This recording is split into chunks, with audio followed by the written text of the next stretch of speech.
একটা বীজ থেকে একটা গাছ মানে অঙ্কুরিত হচ্ছিল, চারা হচ্ছিল। তখন বৃদ্ধ দেখলো এবং ভাবলো যে আমি বীজটিকে একটু জিজ্ঞাসা করি এবং প্রশ্ন করি যে কেন অঙ্কুরিত হচ্ছে। বৃদ্ধ বীজটিকে জিজ্ঞাসা করল, তুমি কেন অঙ্কুরিত হচ্ছ না? তখন বীজটি বলল, আমি ভয় পাচ্ছি। আমি যদি অঙ্কুরিত হই, সূর্যের দিকে তাকাই, তাহলে সূর্যের তাপে আমি হয়তো শুকিয়ে যাব। যদি ঝড় আসে, ঝড়ে হয়তো আমি ভেঙে যাব। এই ভয়ে আমি অঙ্কুরিত হচ্ছে না, আমি খুব ভয় পাচ্ছি। ঠিক আছে? তেমন বৃদ্ধ মৃদু একটু হাসলো, হেসে বলল, যদি তুমি না ফোটো, তুমি তাহলে কি হবে? তুমি কোনো ফুল হবে না, কোনো ফল হবে না, তুমি কোনো ছায়া দেবে না, তোমার কোনো অর্থই থাকবে না।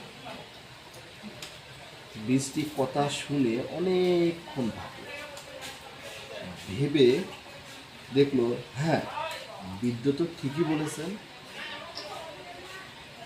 পরের দিন থেকেই বীজটি অঙ্কুরিত হতে লাগে, মানে চারা হতে লাগে। ঠিক আছে? ধীরে ধীরে এটা একটা বড় গাছে পরিণত হয়।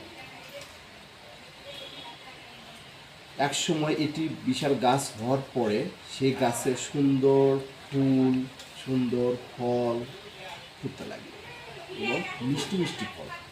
যে ফলটা এত স্বাদ, এত সুন্দর, ফুলগুলোর সুগন্ধ, যে সেই গন্ধে পুরো এলাকাটা মনে করো তোমার ভরপুর হয়ে যেত। এবং ফলটা এত মিষ্টি যে বলে বোঝানো যাবে। ঠিক আছে?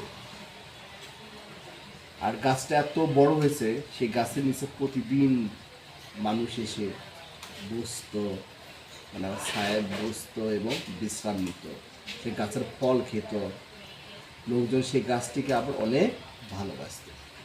এটি থেকে ওই বীজটার থেকে যে গাছটা আছে, গাছটা তখন ভাবলো যে বড় হলে এরকম হওয়া যায়, মানুষ এরকম ভালোবাসে। তার মানে এটাই কি আসলে সফলতা? এখানে সফলতা মানেই বলা হচ্ছে যে ভয়কে জয় করে সামনে এগিয়ে যাওয়া। তুমি বুঝতে পারছো সফলতা আসলে কি? সফলতাটা হলো তুমি কোনো কিছুতে ভয় পাবে না, ভয় না পেয়ে সামনে এগিয়ে যাবে। এই এগিয়ে যাওয়ার নামটাই হলো তোমার হলো প্রকৃত সফলতা।